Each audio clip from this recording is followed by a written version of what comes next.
Bismillahirrahmanirrahim.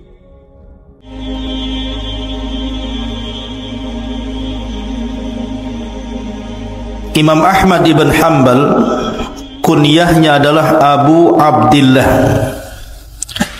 Abu Abdillah namanya adalah Ahmad ibn Muhammad ibn Hanbal ibn Hilal ibn Asad ibn Idris sampai kepada kabilahnya Asy-Syaibani, Az-Zuhli Asy-Syaibani. Adapun kunyahnya Abu Abdillah, sebenarnya Imam Ahmad sudah punya kunyah Abu Abdillah ini sebelum dia menikah.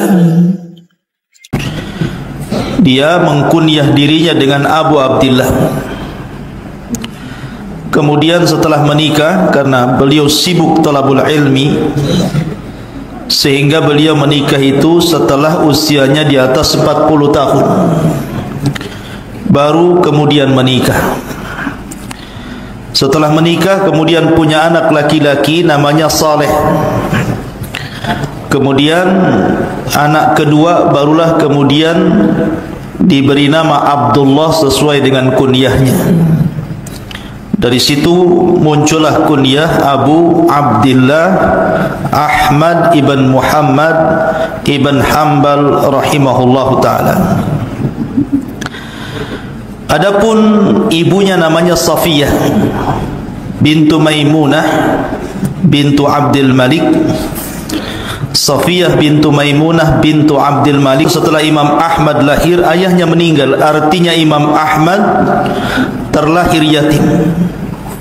Sampai-sampai Imam Ahmad sendiri yang mengatakan, saya tidak pernah mengetahui wajah kakekku dan bapakku, karena memang usia setahun belum bisa mengenali ayahnya. Jadi ketika beliau usia setahun, ayahnya meninggal dunia. Lah ibunya yang kemudian merawat Imam Ahmad. Dari sini ada faedah besar bahwa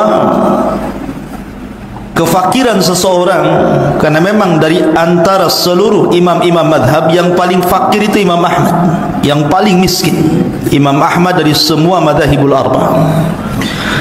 Tetapi kefakiran dan keyatiman Imam Ahmad tidak menjadikan Imam Ahmad menjadi orang kecil. Bahkan dia menjadi ulama dunia. Siapa yang merawatnya? Ibunya. Makanya akhwat di belakang, dari sekarang harus belajar betul menjadi akhwat-akhwat yang cerdas, karena hampir semua imam madhab itu dididik ibunya. Imam Syafi'i menjadi imam besar karena ibunya. Abu Hanifah menjadi imam besar karena ibunya. Termasuk Imam Malik dan juga Imam Ahmad. Imam Ahmad yang menjadikan besar namanya adalah ibunya, karena di usia 9 tahun Imam Ahmad sudah hafal Quran. Yang mengajari Quran ibunya, dan yang mengajari bahasa Arab juga ibunya. Dan Imam Ahmad ini sudah sering saya katakan, satu di antara 4 imam hadis yang asalnya dari Arab.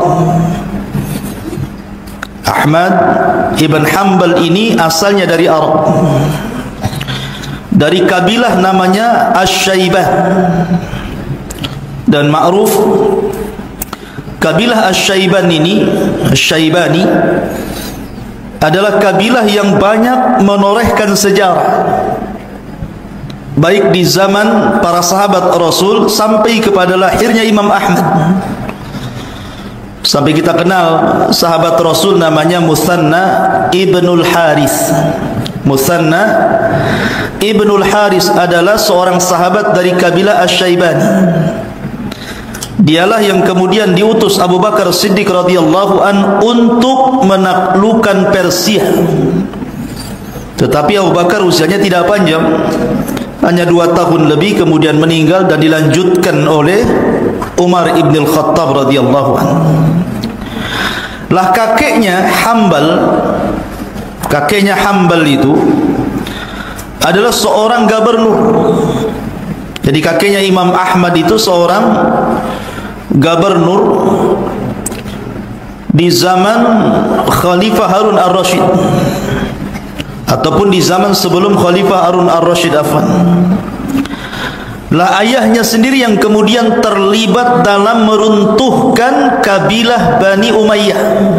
Jadi daulah Bani Umayyah itu runtuh, kemudian datang kabilah ataupun daulah Bani Abbasiyah itu. Lah salah satu yang ikut menumbangkan daulah Bani Umayyah itu adalah kakeknya Imam Ahmad, namanya Hanbal, karena dia ketika itu menjadi wali, menjadi gubernur di salah satu kota di daerah Baghdad.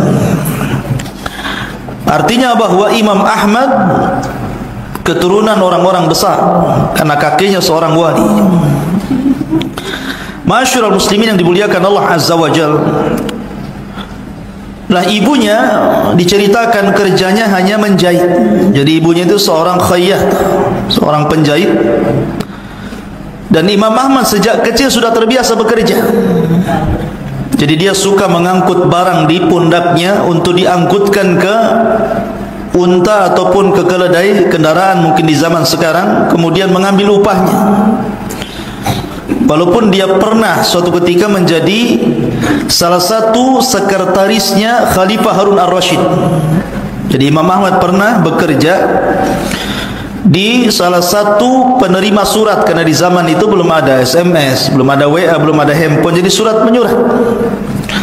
Lah Imam Ahmad ini adalah pengepul surat-surat dari keluarga tentara. Jadi tentara sedang perang, Imam Ahmad itu kalau ada surat dari keluarganya, maka dia mengumpulkan. Kalau seandainya isi suratnya itu tidak layak untuk dibaca, tidak layak untuk dibaca, pamannya mungkin seorang istri menyurati suaminya, kemudian isinya rayuan gombal-gombel gak jelas gitu kan, maka Imam Ahmad tidak akan memberikan, bahkan akan membuang surat itu. Sampai suatu ketika ada tentara yang mengadu kepada Harun ar-Rasyid, istriku mengirim surat, kenapa tidak sampai ke tanganku? Maka Harun ar-Rasyid memanggil Imam Ahmad dan mengatakan, ya Ahmad, kenapa surat yang harusnya sampai kepada fulan ibn fulan tidak sampai ke tangannya? Kata Imam Ahmad, wallahi saya tidak akan memberikan isi surat yang di dalamnya ada perbuatan yang tidak senonoh untuk dibaca. Dari sinilah Khalifah Harun ar-Rasyid kemudian memuji Imam Ahmad dan mengatakan, subhanallah, ghulamun saghirun yatawarra. Subhanallah, maha suci Allah, anak kecil, karena ketika itu masih remaja Imam Ahmad, sudah memiliki sifat wara. Lah kemudian Imam Ahmad pun sebagaimana ulama-ulama yang lainnya, setelah dia berputar-putar di Baghdad dan sekitarnya, belajar kepada ulama-ulama Baghdad dan sekitarnya, mulailah kemudian Imam Ahmad rihlah untuk thalabul ilmi, sama dengan yang lainnya, rihlah ke beberapa negara. Di antaranya Imam Ahmad setelah kemudian beliau berusaha untuk mendalami dari ulama-ulama yang ada di Baghdad, mulailah rihlah ke Irak, kemudian ke Hijaz, Mekah dan Madinah, kemudian ke daerah Tihama, kemudian sampai ke Yaman, sampai ke Rai, ke Kufah, Wara'an Nahar. Bahkan mana negara-negara yang ada ulama dari ulama-ulama besar ahli sunnah, maka Imam Ahmad akan mendatanginya. Sampai-sampai dikatakan oleh salah seorang muridnya, Tafa Ahmad ad-dunya marrataini hatta jama'al musnad. Jadi Imam Ahmad itu keliling dunia 2 kali sampai mampu mengumpulkan hadis-hadis Nabi SAW, kemudian dibukukan, yang kemudian karyanya disebut Musnad li Imami Ahmad, Musnadnya Imam Ahmad. Masyarul muslimin yang dimuliakan Allah Subhanahu wa taala, ikhwan akhwat yang dimuliakan Allah Azza wa Jalla.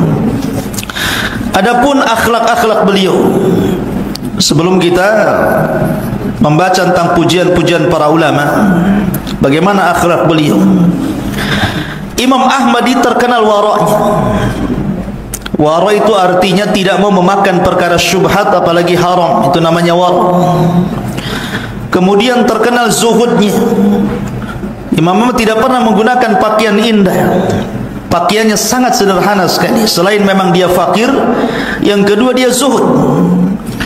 Dan Imam Ahmad adalah seorang qawaman sawaman, selalu tidak meninggalkan puasa sunnah dan solat malam. Sampai-sampai Imam Ahmad ketika sehat itu setiap hari beliau solat itu 300 rakaat. 300 rakaat, bayangkan, tentu antara solat wajib dan sunnah. Itu ketika sehatnya. Kemudian ketika beliau mendapatkan ujian karena permasalahan khalqul Quran, nanti saya akan jelaskan. Kemudian Imam Ahmad mengalami sakit yang parah. Beliau tidak bisa solat sebanyak itu, tapi beliau berusaha untuk solat sebanyak 150 rakaat dalam sehari, walaupun dalam kondisi sakit. Dan beliau menghatamkan Al-Quran seminggu sekali. Maksudnya seminggu sekali itu di siang hari sekali, kemudian di qiyamul lail sekali. Jadi seminggu 2 kali, malam sekali dalam qiyamul lail, kemudian siang sekali. Dan kalau datang bulan Ramadan, setiap hari beliau khatamkan 1 kali dalam sehari. Berarti 30 kali khatam kalau seandainya Ramadan, 30 kali, 30 hari. Adapun tentang bagaimana Imam Ahmad ibn Hanbal rahimahullahu ta'ala memiliki kekuatan hafalan yang luar biasa, sampai-sampai dijelaskan oleh salah seorang murid beliau, namanya Abi Zur'ah Ar-Razi rahimahullahu ta'ala, mengatakan, kana Ahmad yahfadhu alfi hadithin. Imam Ahmad itu hafal di kepalanya 1 juta hadis. Bisa bayangkan, 1 juta hadis Imam Ahmad itu hafal di kepalanya. Dan dia menghafal hadis itu bukan redaksinya saja, bukan matannya saja, sanad-sanadnya.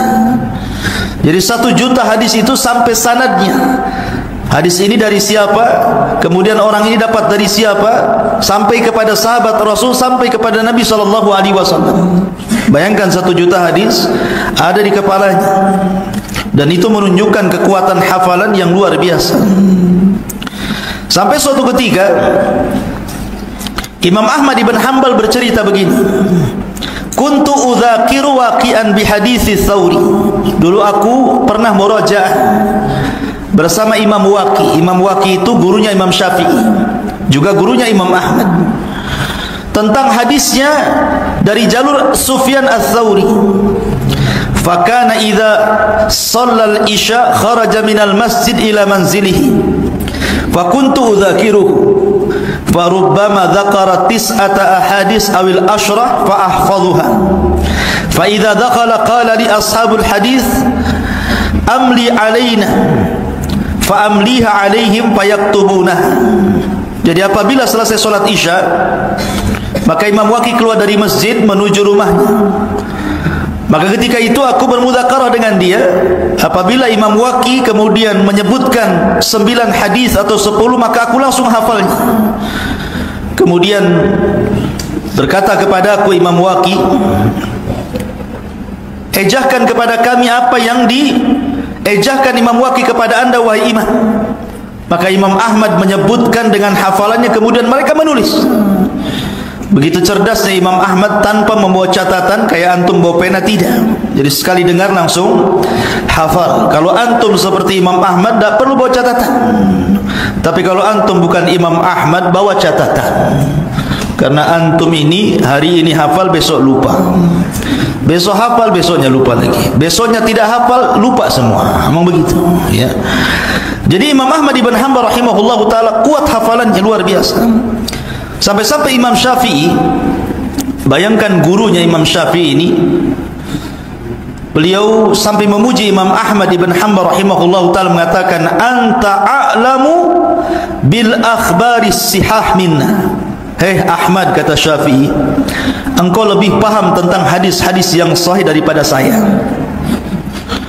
Kemudian kata Imam Syafi'i, fa idza kana al-khabaru sahihan fa'alamani hatta adhhab ilaihi. Kemudian dia mengatakan, kalau seandainya ada kabar yang sahih, ajarkan kepada kata Imam Syafi'i, sampai saya berpendapat seperti pendapat. Jadi Imam Syafi'i kalau soal hadis, maka dipercayakan kepada Imam Ahmad. Dan Imam Ahmad banyak belajar fikih daripada Imam Syafi'i rahimahullahu ta'ala. Sampai akhirnya Imam Syafi'i mengatakan, ketika aku keluar dari Baghdad, aku tidak pernah melihat orang yang paling wara, yang paling takwa, yang paling alim melebihi Ahmad ibn Hanbal rahimahullahu ta'ala. Ini di antara akhlak-akhlak beliau.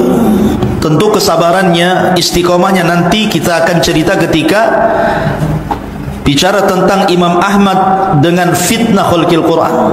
Bagaimana sabarnya Imam Ahmad dan bagaimana istiqomahnya. Kemudian juga pujian para ulama. Pujian para ulama. Berkata Al-Qasim ibn Salam, dia mengatakan, intahal ilmu ila arba'ah. Ilmu itu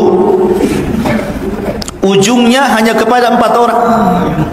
Ahmad ibn Hanbal, kemudian Ali ibn Madini, kemudian Yahya ibn Ma'in, kemudian Abi Bakar ibn Syaibah.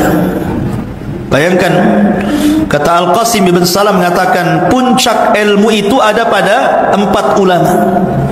Pertama Ahmad ibn Hanbal, kedua Ali ibn Madini, ketiga Yahya ibn Ma'in, dan yang keempat Abi Bakar ibn Abi Syaibah. Dan ini pujian luar biasa, karena yang memuji juga bukan orang biasa, ulama besar.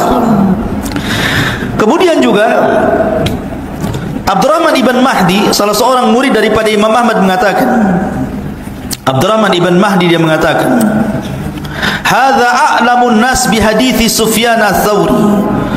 Imam Ahmad adalah orang yang paling faham, yang paling lebih pengetahuannya dengan hadis Sufyan ats-Tsauri. Kemudian dia mengatakan, ma nadhartu ila Ahmad ibn Hanbal illa tadhakkartu bihi Sufyan ats-Tsauri. Tidaklah aku melihat Ahmad kecuali aku teringat dengan Sufyan ats-Tsauri. Saking cerdasnya Imam Ahmad sampai disejajarkan dengan Imam Sufyan ats-Tsauri rahimahullahu ta'ala. Masyarul muslimin, santri ikhwan dan akhwat yang dimuliakan Allah subhanahu wa ta'ala.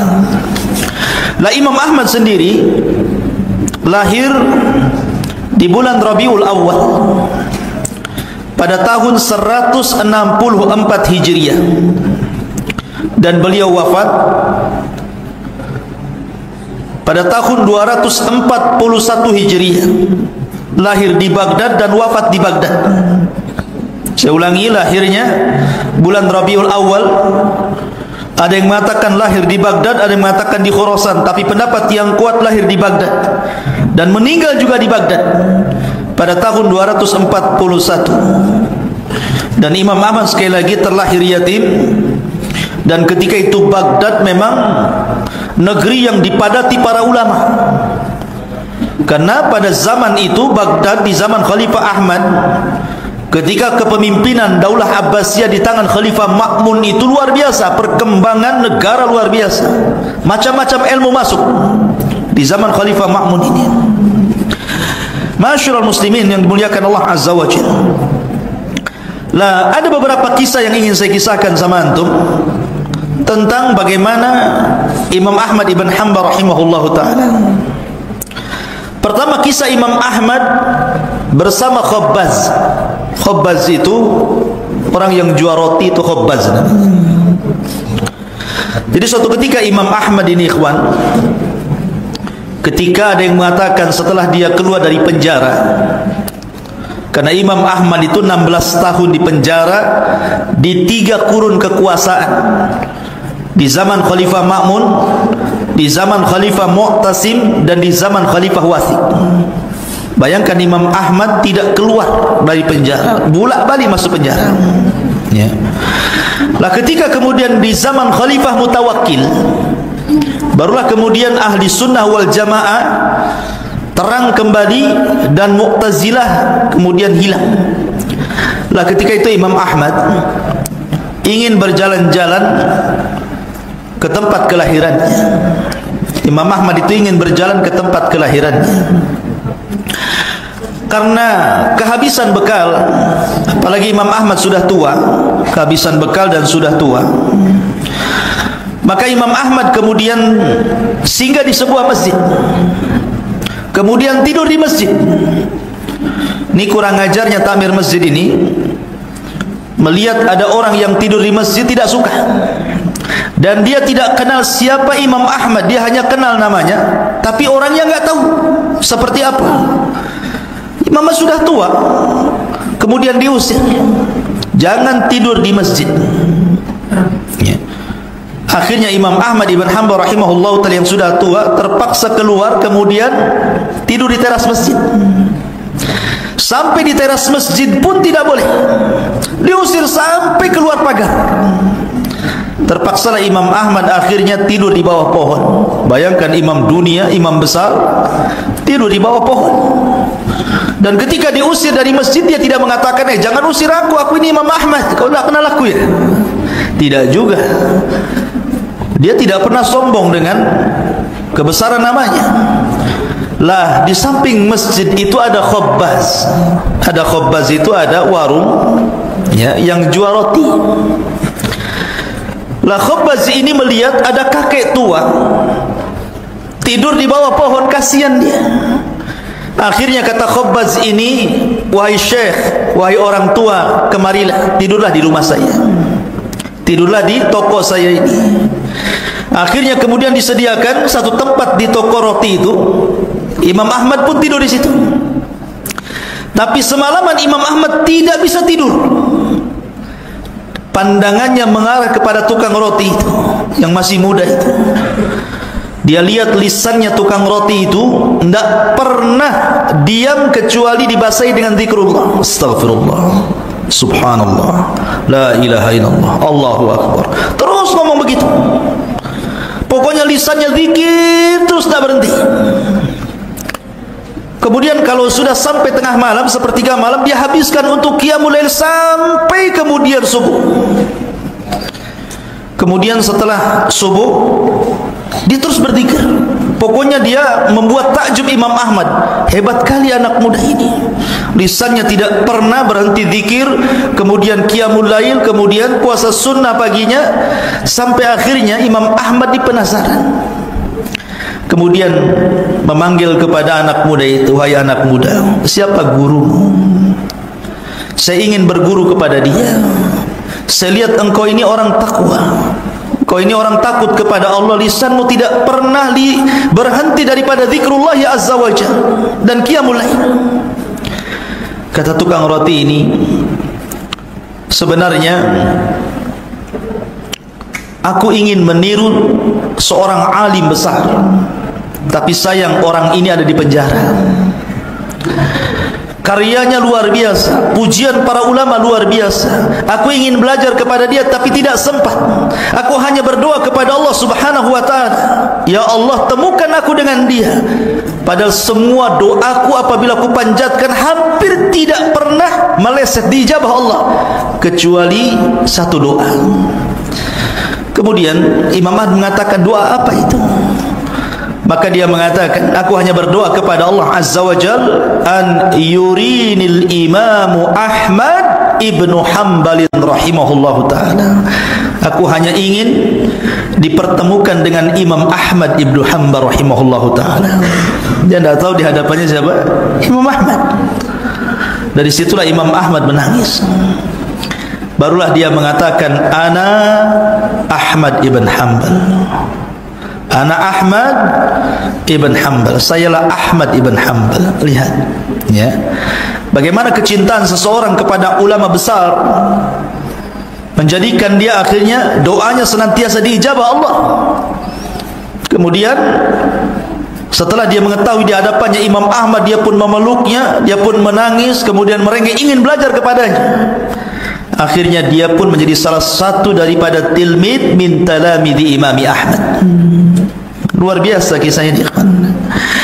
Kemudian kisah yang kedua, walaupun kisah yang kedua ini sebagian para ulama menganggap kisahnya yutakallam, dibicarakan para ulama, fi nazar, ada pandangan para ulama tentang sahih dan tidaknya, tentang pertemuan Imam Ahmad dan Imam Syafi'i.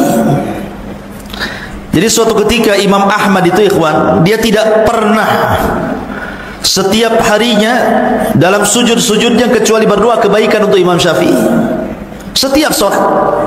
Karena bagaimanapun Imam Syafi'i yang banyak mempengaruhi Imam Ahmad, karena dia gurunya. Jadi dia senantiasa berdoa. Dalam sujudnya dia tidak lepas mendoakan Imam Syafi'i kebaikan.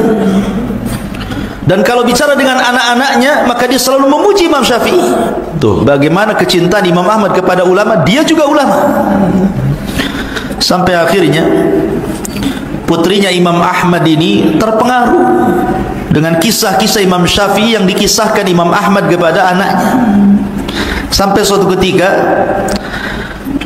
Imam Syafi'i berada di Baghdad, dekat dengan rumahnya Imam Ahmad. Kebetulan Imam Syafi'i ini terkena sakit kepalanya, sakit pusing kepalanya, diikat. Kemudian Imam Syafi'i pun kemudian berziarah ke rumah Imam Ahmad. Bahagianya luar biasa Imam Ahmad, bayangkan. Terutama putra dan putri Imam Ahmad, karena setiap hari Imam Ahmad memuji Imam Syafi'i, tapi tidak kenal siapa Imam Syafi'i. Ketika ziarah ke rumahnya, tentu senang dan bangga anak-anaknya. Oh, rupanya ini gurunya Abi yang diceritakan setiap malam, yang didoakan setiap tahajud. Rupanya ini Imam Syafi'i. Akhirnya kemudian salah satu putri Imam Ahmad ini ingin melihat akhlaknya Imam Syafi'i, karena ini imam kondang yang besar. Jadi diperhatikan di rumahnya Imam Syafi'i ngapain saja. Ketika tengah malam, anaknya ini tidak tidur. Kebetulan kamarnya Imam Syafi'i tidak ditutup. Jadi lihatnya, kok Imam Syafi'i kok tidur terus, ya. Kemudian ketika sampai sepertiga malam, tidak juga bangun qiyamul lail, ya. Kemudian apabila subuh, dia langsung sholat dah wudu, ya. Kemudian besok paginya ketika dihidangkan makan, habis pula makan yang dihidangkan itu. Oh, ini rakus nih. Jadi ada 3 catatan di sini. Pertama, kenapa dia tidak sholat malam? Yang kedua, kenapa dia sholat subuh tidak berwudu? Yang ketiga, banyak kali makannya. Itu ya. Jadi putrinya Imam Ahmad ini penasaran, dia bertanya kepada bapaknya, wahai Abi, betul tak tuh Imam Syafi'i, katanya. Kata Imam, dia Imam Syafi'i, dia guru Abi. Kayaknya bukanlah, katanya. Emang kenapa? Dia mengatakan gini, Bi, saya perhatikan nih beberapa hari dia di rumah kita ini, dia kalau malam tidak pernah qiyamul lail, kalau subuh, sholat subuh tidak wudu, kalau makan banyak kali habis pun semuanya. Akhirnya kemudian penasaran Imam Ahmad ibn Hanbal rahimahullah ta'ala, mulailah dia berbincang dengan Imam Syafi'i akan keluhan putrinya ini. Maka Imam Syafi'i rahimahullah ta'ala menjawab, ya, dia mengatakan, ya Ahmad, kenapa aku tidak qiyamul lail? Semalam kenapa aku tidak qiyamul lail? Karena semalam, ya Ahmad, aku memikirkan satu hadis. Aku keluarkan faedah-faedah hadis itu, sampai akhirnya tidak terasa waktu pun terus mengalir sampai akhirnya waktu fajar. Maka aku karena khusyuknya mengambil faedah-faedah dari hadis itu, sampai aku tidak qiyamul lail. Adapun kemudian aku subuh dan kau lihat aku tidak berwudu, karena aku belum batal. Wudu isya belum batal sampai subuh, dan aku tidak tidur masalahnya. Jadi aku sholat subuh dengan wudunya sholat isya. Adapun kemudian aku makan banyak di rumahmu, ya Ahmad, karena Nabi SAW pernah bersabda, di mana bahwa ta'amul qurama artinya makanan dari orang-orang yang dermawan lagi takwa itu obat, tetapi ta'amul bukhala itu dak penyakit. Makanya kenapa aku habiskan semuanya, setelah aku makan banyak di rumahmu, sakitku hilang. Maka benar apa yang disabdakan Rasul, ta'amul qurama dawaun wa ta'amul bukhala daun. makanan orang-orang yang suka memberi, mudah memberi, orangnya dermawan, ikhlas karena Allah, itu jadi obat. Tetapi makanan orang-orang bakhil jadi penyakit. Makanya antum jangan makan dari kawan yang bakhil. Penyakit, habis makan mencret antum. Ya. Kenapa? Karena tidak ikhlas ngasihnya. Tapi kalau makanannya orang ikhlas itu, memang dia dermawan, ikhlas dia, makanya makannya jadi obat. Jadi kalau antum sakit, cari orang dermawan, traktir saya lah, biar jadi obat gitu. Kata yang antum anggap dermawan, antum minta terus gitu. Kalau gitu jadi bakhil antum sekarang. Jangan makan sama dia. Ya, nampak watak aslinya. Jadi walaupun kisah ini ikhwan memang diperbincangkan para ulama, tetapi masyhur kisah ini. Ya. Masyhur muslimin yang dimuliakan Allah Subhanahu wa taala. Baik, kita masuk, karena kalau kita cerita Imam Ahmad dari awal sampai akhir tidak bisa dalam 1-2 pertemuan, terlampau banyak kisahnya. Pujian para ulama, karyanya luar biasa. Kita ambil yang penting-penting saja. Lah Imam Ahmad ibn Hanbal rahimahullahu taala dengan fitnah khalqil Quran. Di zaman Imam Ahmad ikhwan, ketika itu daulah dipegang Abbasiyah, dan yang menjadi khalifah ketika itu adalah Khalifah Ma'mun. Lah Khalifah Ma'mun ini terpengaruh dengan paham Mu'tazilah, dan Mu'tazilah itu paham turunan dari Jahmiyah, dan kita tahu Jahmiyah ini sesat. Siapa pendiri Jahmiyah? Jaham ibn Safwan, berguru kepada Jad ibn Dirham. Jad ibn Dirham berguru kepada Aban ibn Sam'an. Aban ibn Sam'an berguru kepada Talut, dan Talut berguru kepada penyihir Rasul Labid ibn A'sam, seorang Yahudi yang menyihir Nabi. Saya ulangi silsilahnya Jahmiyah ini. Catat, Jahmiyah ini aliran pendirinya adalah Jahm ibn Safwan. Jahm ibn Safwan ini murid daripada Jad ibn Dirham. Jad ibn Dirham ini murid daripada Aban ibn Sam'an, dan Aban ibn Sam'an ini murid daripada Talut, dan Talut berguru kepada orang yang pernah menyihir Rasul, namanya Labid ibn A'sam, seorang Yahudi. Lah di antara turunan pemahaman Jahmiyah itu adalah Mu'tazilah. Siapa pendiri Mu'tazilah? Namanya Wasil ibn Atta. Pendiri Mu'tazilah itu namanya Wasil ibn Atta. Dulu Wasil ibn Atta ini murid daripada pemimpin tabi'in, namanya Hasan al-Basri, seorang ulama besar di zaman tabi'in. Ya, Hasan al-Basri punya murid Wasil ibn Atta. Tetapi Wasil ibn Atta ini membangkang. Dia menyelisih pendapat gurunya ketika bertanya soal beberapa soalan, salah satunya tentang para pelaku dosa besar. Maka Imam Hasan al-Basri menjawab, para pelaku dosa besar itu dia mukmin naqisul iman, dia tetap muslim, mukmin, tetapi kurang imannya, dan di akhirat tahta masyiatillah, di bawah kehendak Allah. Kalau Allah mau, Allah masukkan ke neraka, kalau Allah mau, Allah masukkan ke surga. Itu jawaban Hasan al-Basri. Tapi Wasil bin Atta mengatakan tidak, saya tidak sependapat dengan anda. Dibangkang gurunya dan mengatakan pelaku dosa besar, kata Wasil bin Atta, manzilatun baina manzilataini. Dia jangan dikatakan mukmin, jangan pula dikatakan kafir.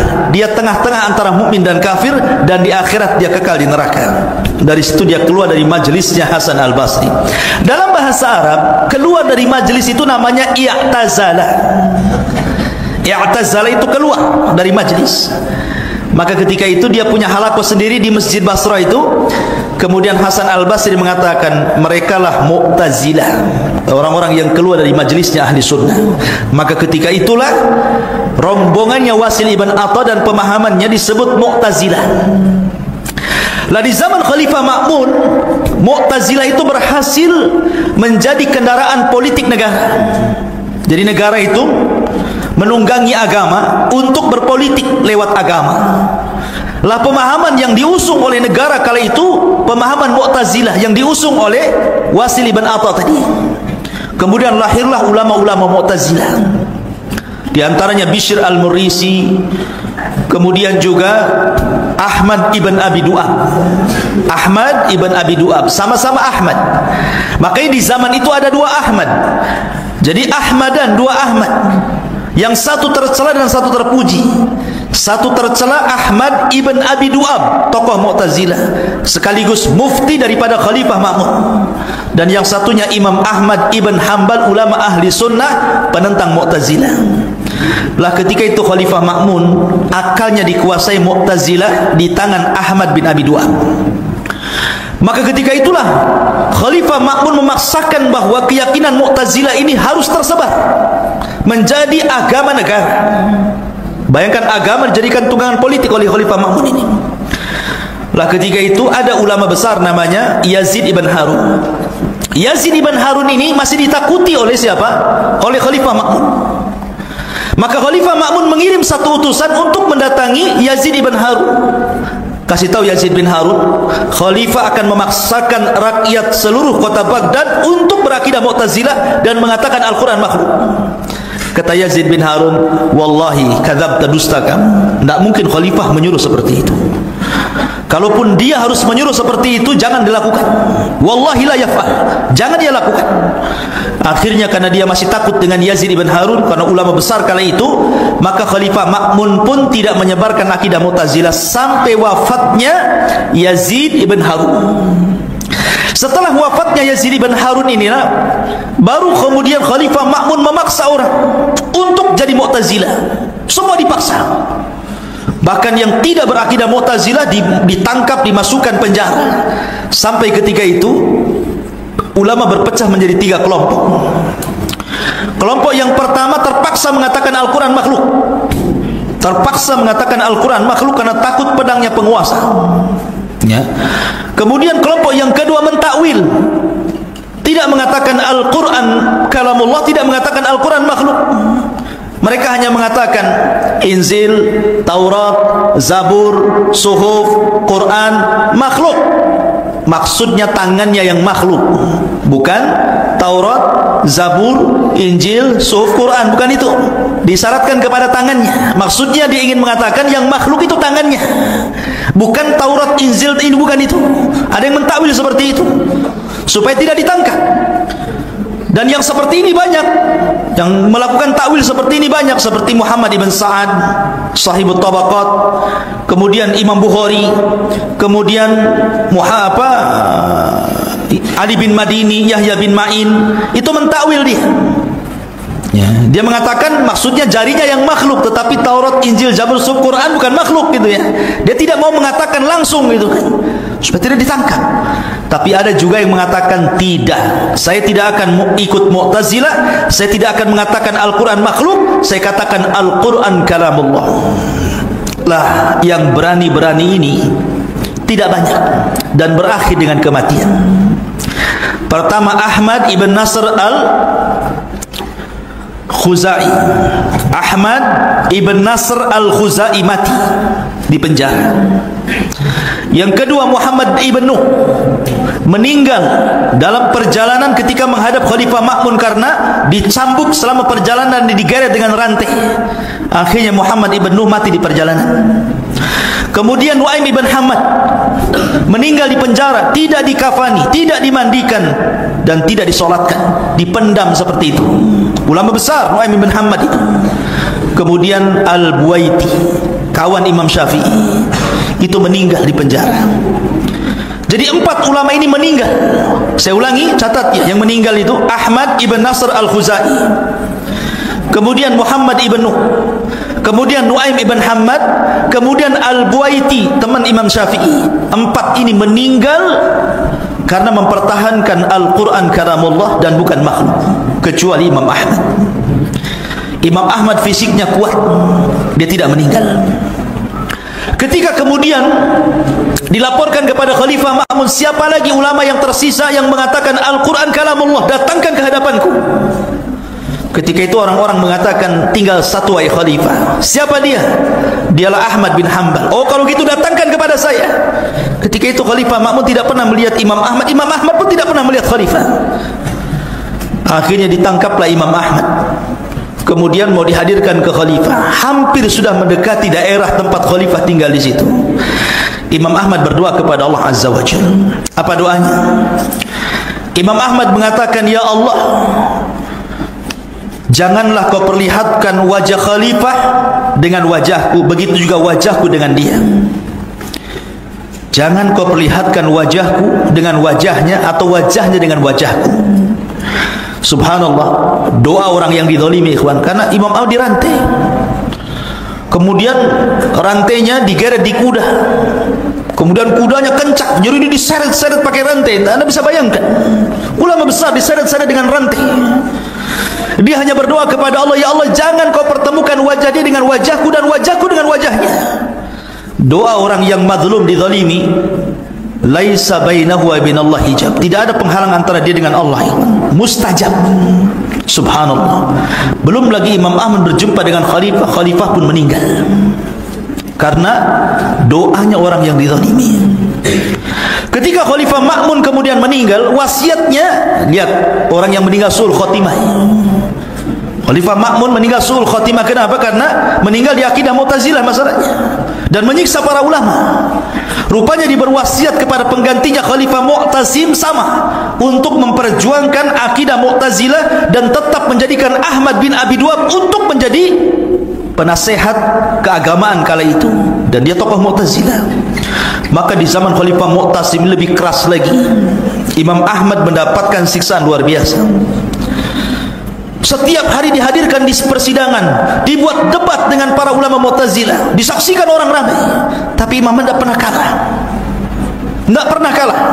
Setiap dia tidak pernah kalah, akhirnya ketika mereka tidak sanggup untuk berhujjah dengan kuwatul hujjah, maka dibalik hujjatul quwah namanya.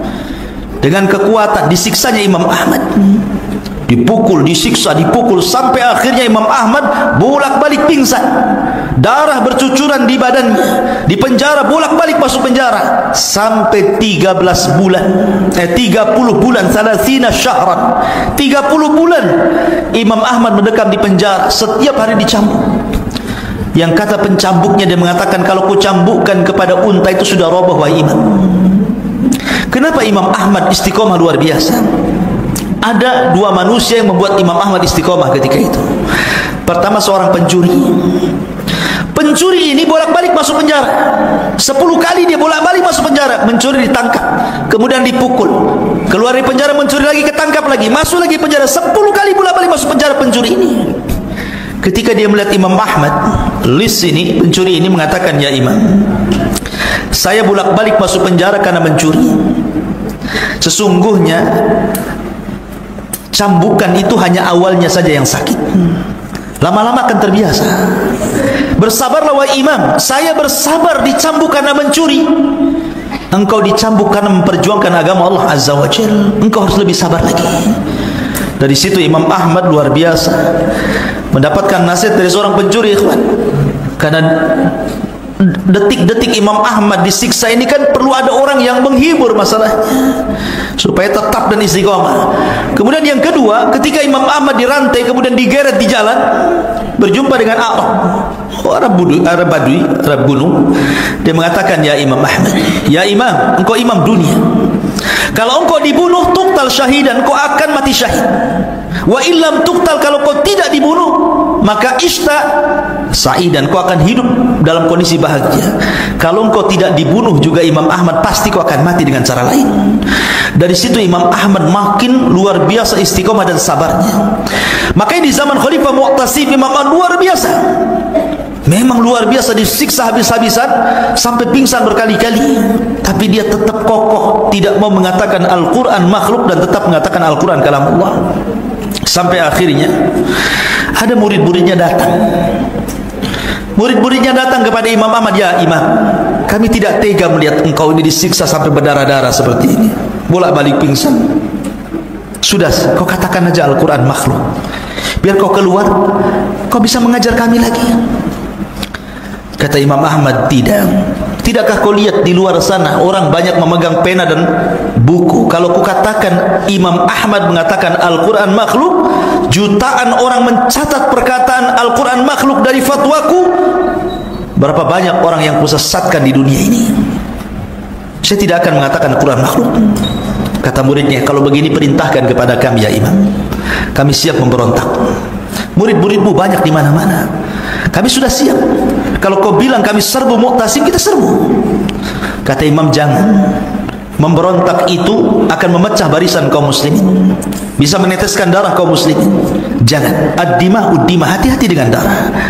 Bayangkan Imam Ahmad sesabar itu loh. Kalau mau Imam Ahmad kan bisa saja sudah kumpulkan orang-orang kita berontak.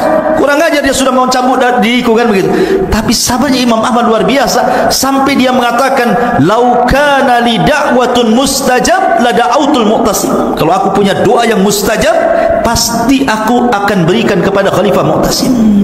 Sampai sabarnya seperti itu.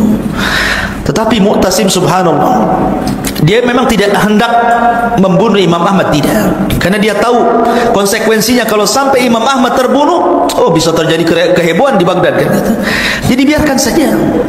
Sampai akhirnya di Amuria, negara lain daripada Baghdad, ada namanya Amuria. Itu negara yang dikuasai Romawi ketika itu. Ada seorang wanita muslimah dilecehkan. Jadi wanita muslimah ini ke pasar di negara Amuria itu, tiba-tiba dilecehkan kehormatannya, disobek auratnya dan dilecehkan kehormatannya.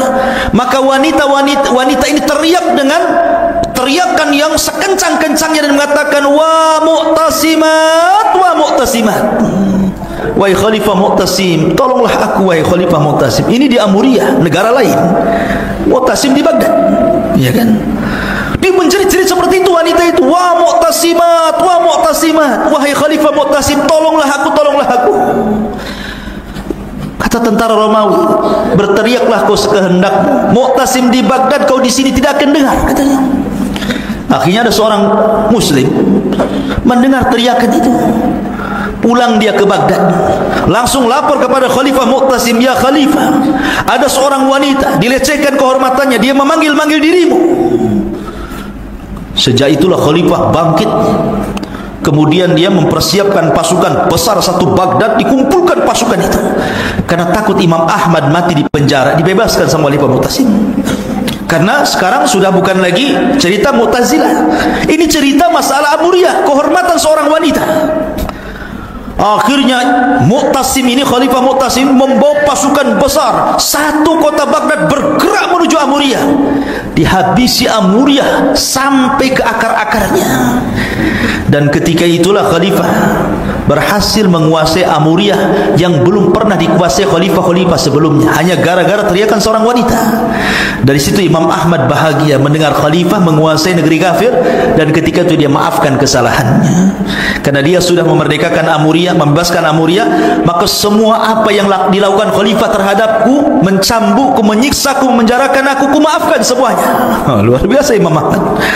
Tetapi selang dari kejadian Amuria ini, Khalifah Mu'tasim pun meninggal dunia. Khalifah Mu'tasim meninggal dunia, rupanya kekuasaan jatuh ke tangan Al-Wathiq. Jahatnya kurang lebih Khalifah Wathiq ini, ya. Akhirnya Imam Ahmad ditangkap lagi. Bayangkan, sudah bebas ditangkap lagi, tidak bisa ditangkap, harus ditangkap. Kemudian dia katakan kepada Imam Ahmad, "Ya Imam, aku tidak mau satu atap, aku dan dirimu. Tidak mau satu negara. Kalau kau mau, kau silahkan pergi dari Baghdad. Tapi kalau engkau tetap mendakwahkan keyakinanmu dan menyelisih keyakinan negara, maka kau akan ditangkap dan dipenjara." Ketika itu Imam Ahmad dilarang untuk mengajar, meriwayatkan, membuat halaqah, dipenjara rumah, dijaga ketat. Dia boleh keluar hanya untuk sholat. Dari sinilah ada satu kisah tentang thalabul ilmi seorang yang bernama Baqi ibn Mikhlad. Baqi ibn Mikhlad. Bayangkan Baqi bin Mikhlad ini, dia orang Maroko, ikhwan. Orang Maroko sana, orang Andalus, ya.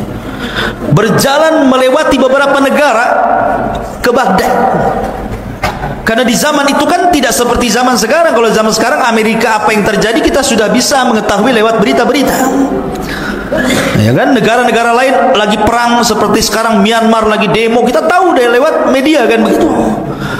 Zaman itu kan tidak tahu. Baqi bin Mikhlad ini seorang talabul ilmi, ingin belajar kepada Imam Ahmad, melewati banyak negara sampai setahun lebih berjalan dari negaranya sampai ke Baghdad.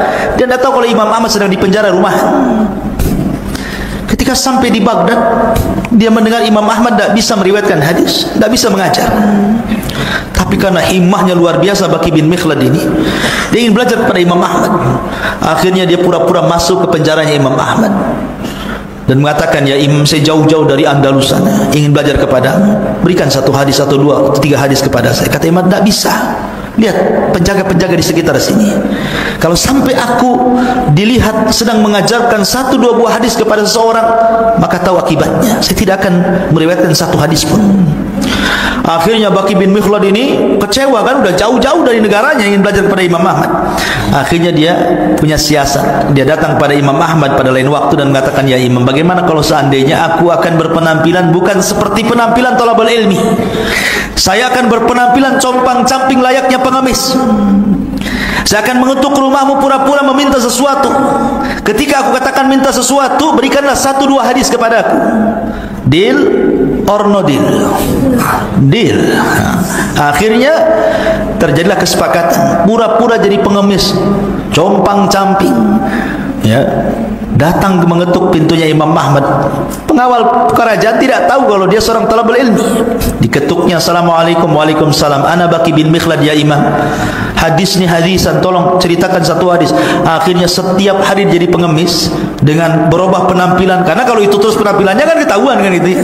Jadi hari ini penampilannya begini, hari itu begini, sampai 300 hadis dia catat. Berarti 300 kali dia jadi pengemis. Baqi bin Mikhlad, ya, sampai akhirnya ikhwan, Al-Wathiq pun meninggal dunia, tapi Imam Ahmad masih hidup, ya kan? Gantilah kekuasaan menjadi Khalifah Al-Mutawakkil. Bayangkan, dari Khalifah Ma'mun meninggal, diganti Mu'tasim meninggal, diganti Wathiq meninggal, barulah kemudian naiklah Khalifah Al-Mutawakkil. Subhanallah, Khalifah Mutawakkil ini akidahnya ahli sunnah, bukan Mu'tazilah. Dari situlah maka dihapuskan ujian-ujian kepada para ulama untuk mengatakan Al-Quran makhluk. Tidak ada Mu'tazilah di kerajaan ini. Maka bersinarlah akidah ahli sunnah.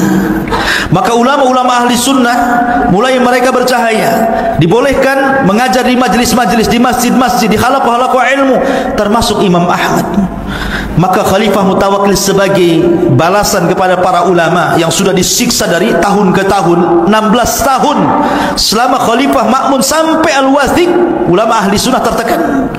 Makanya Khalifah Mutawakkil pun banyak memberikan hadiah, memberikan uang banyak kepada para ulama, termasuk kepada Imam Ahmad. Datang uang banyak kepada Imam Ahmad dari Khalifah Mutawakkil. Tapi Imam Ahmad bukan mata duitan kayak antum, ya.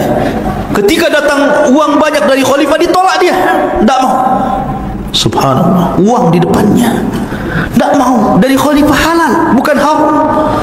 Kata Imam Ahmad, hadihi asyaddu min tilk, katanya.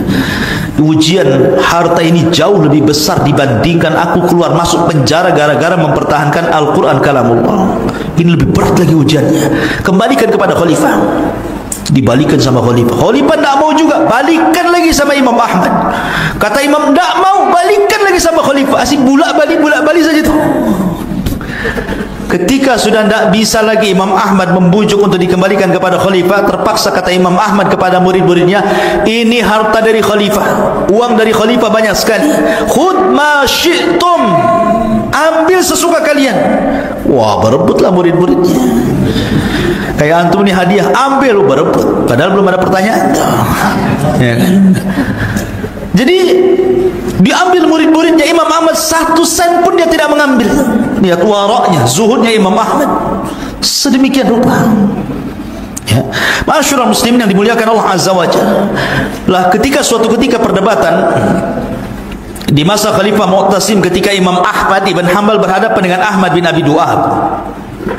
Ketika itu Karena memang Mu'tazilah itu kan takdimul akli ala naqli, mendahulukan akal dibandingkan nas, ikhwan. Jadi debatnya akal-akalan saja. Kata Imam Ahmad, dia mengatakan kepada Ahmad bin Abi Du'ad, oke, di majelis ini mungkin kalian menganggap tidak ada yang kalah, tidak ada yang menang. Tetapi ingat, akan ada sebuah hari yang menunjukkan kemenangan diriku di atas dirimu.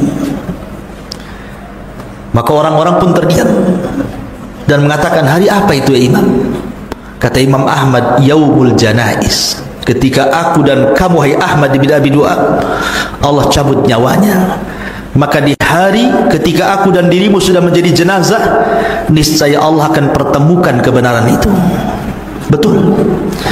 Maka Imam Ahmad ibn Hanbal rahimahullahu ta'ala, ketika diwafatkan oleh Allah subhanahu wa ta'ala, di hari wafatnya beliau di tahun 241 Hijriah, dia wafat.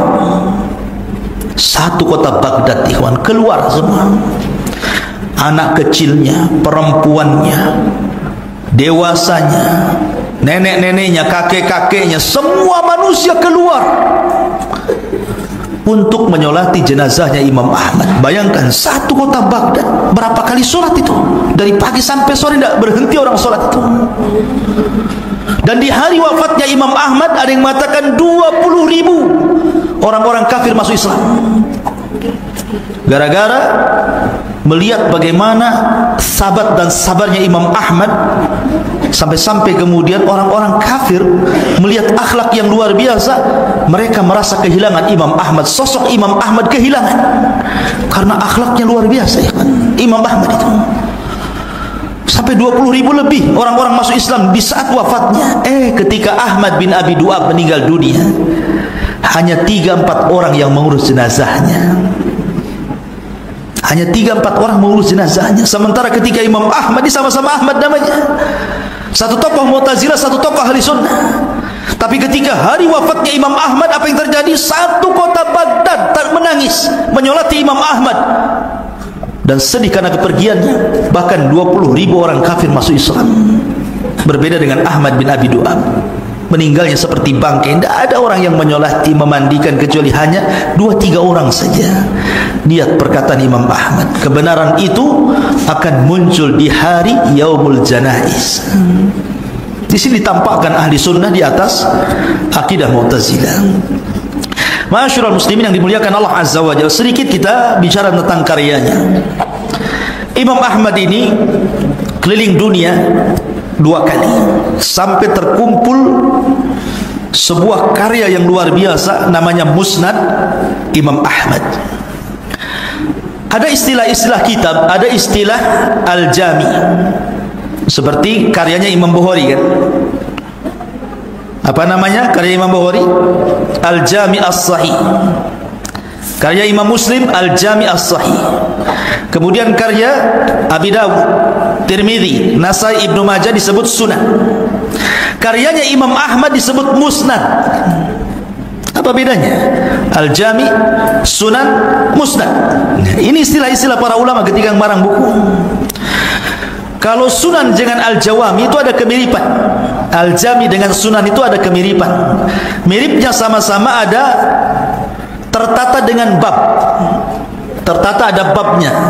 Bab taharah, bab salat, bab puasa, bab haji. Itu jami ataupun sunan. Kalau jami lebih luas lagi, mencakup akidah. Kalau sunan hanya fikih-fikih saja. Tapi kalau musnad tidak. Musnad tidak ada babnya dia.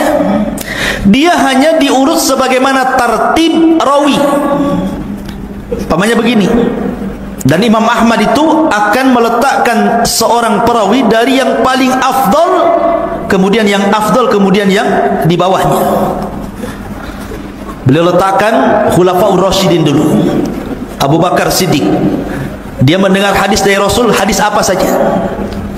Makanya riwayat Abu Bakar itu kan tidak mencakup bab toharoh saja, mungkin bab jihad, mungkin bab buyu, mungkin bab macam-macam, gitu kan. Dalam satu rentetan penyebutan itu macam-macam pembahasan di situ. Karena bukan diambil bab, tetapi diambil perawi. Nah, Abu Bakar ini punya berapa hadis, cantumkan semua. Kemudian setelah Abu Bakar, Umar. setelah Umar Utsman, setelah Utsman Ali, setelah Ali baru sisa 10 sahabat yang dijanjikan masuk surga. Setelah itu baru keluarga Rasul. Setelah itu baru ummahatul mukminin, istri-istri Nabi. Setelah itu baru orang-orang yang ikut perang Badar. Setelah itu baru begitu macam-macam sampai selesai buku. Seperti itu tartibnya musnad itu. Jadi bukan diambil dari bab, tetapi diambil dari seorang ruwat perawi.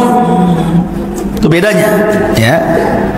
Kemudian yang kedua, kalau Al-Jami' As-Sahih seperti Imam Bukhari Muslim, dia tidak memasukkan kecuali yang sahih-sahih. Ya. Tetapi kalau Sunan dengan Al-Musnad ada kemiripan, yang penting dia kumpulkan semua riwayat Rasul dicantumkan dalam hadis. Tetapi walaupun demikian Imam Ahmad berupaya untuk tidak meriwayatkan dari para pendusta atau yang tertuduh berdusta ataupun yang hadisnya mungkar. Jadi berusaha yang bagus-bagus. Kalaupun ada hadis dhaif, tidak dijadikan usul, tetapi dijadikan mutaba'ah saja, pengikut saja. Dan subhanallah, di dalam Musnad Imam Ahmad itu terdapat 40.000 hadis. Tentu yang terulang-ulang, yang tidak terulang-ulang sekitar 30.000 ya. Tetapi bayangkan 40.000 hadis semua dari hafalan. Bukan kayak kita ngarang buku itu nengok referensi dulu, baru dicatat, baru di khulasohnya apa gitu. Enggak. Imam Ahmad mencatat dari hafalan dia sampai akhirnya terkumpul musnad yang luar biasa. Itulah bedanya Musnad, Sunan dan Al-Jami. Sampai-sampai dikatakan Imam Subki, asbahal musnad aslun min usulil ummah. Musnad Imam Ahmad itu menjadi pondasi dari pondasi-pondasi umat ini. Bahkan berkata Ibnu Al-Jazari, lam yurwa ala wajhil ardi kitabun fil hadithi. Tidak ada satupun ulama yang meriwayatkan di kolong langit ini satu kitab yang membahas tentang hadis Nabi SAW fi ma'alam min musnad Imam Ahmad. Sepengetahuan saya melebihi musnadnya Imam Ahmad. Dan subhanallah, dalam musnad Imam Ahmad itu kebanyakan riwayatnya sulasiyat, ikhwan. Apa sulasiyat itu artinya? Antara Imam Ahmad sampai kepada Rasul itu cuma 3 orang saja. Jadi antara jarak Imam Ahmad kepada Rasul itu 3 orang, maka disebut sulasiyat namanya. Riwayat sulasiyat, dan itu disebut sanad ulu. Sanad yang paling dibanggakan para ulama, sanad yang lebih dekat kepada Rasul. Dan kebanyakan dalam musnad Imam Ahmad itu sulasiyat rata-rata, ya. Kemudian di dalam musnad Imam Ahmad, ikhwan yang dimuliakan Allah Subhanahu wa taala, sampai-sampai dikatakan Imam Safarini ma'ruf, ulama akidah, itu sampai mengarang sulasiyat musnad Imam Ahmad tuh. Jadi dia mengambil sulasiyatnya kemudian dikarang satu buku. Saking ihtimamnya, perhatiannya Imam As-Safarini kepada musnad Imam Ahmad. Bahkan mengalir pujian para ulama dari ulama muhaddisin seperti Ibnu Hajar dan yang lainnya tentang musnadnya Imam Ahmad ibn Hanbal rahimahullahu taala.